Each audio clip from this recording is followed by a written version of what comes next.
Dobrodošli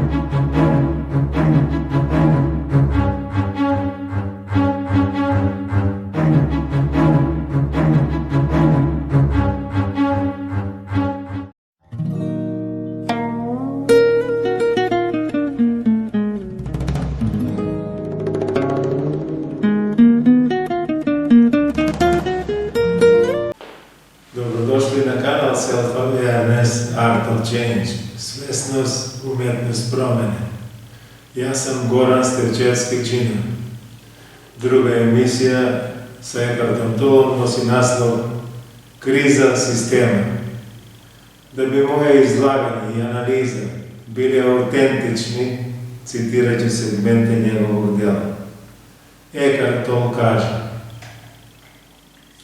priroda vas može dovesti do tog mira, to je njezin dar vama. Kada to primijetite i kada joj se pridružite u polju mira, to polje postaje isprepleteno s vašom svesnošću. To je vaš dar prirodi.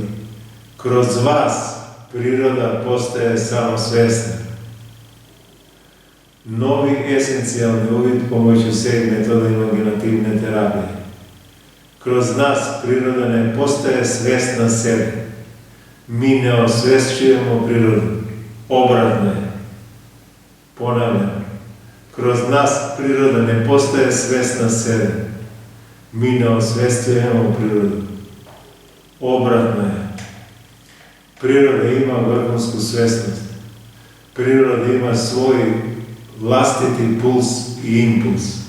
Samo kada se svesno povežemo s pulsom prirode, tada i samo tada ćemo moći crpeti iz njezinih sadržaja koji su utemeljeni na univerzalnim principima.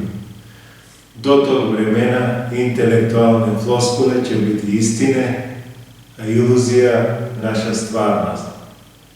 Eckhart Tolle zaključuje: svesnost je prisustvo, svest bez razmišljanja. Istražujem i pitam, svesnost je svest.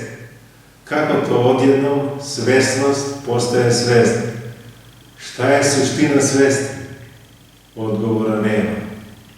Šta je svest bez razmišljanja? Da li je to tišina ili je to praznina? Ponavljam, šta je svest bez razmišljanja? Da li je to tišina ili je praznina? Tišina ne govori. Govori glas svesnosti u tišini, a ne govori tišina kao što tvrdi Eckhart Tolle. Praznina ne govori. Glas svesnosti ispunjava prazninu sadržajem koji ima smisla.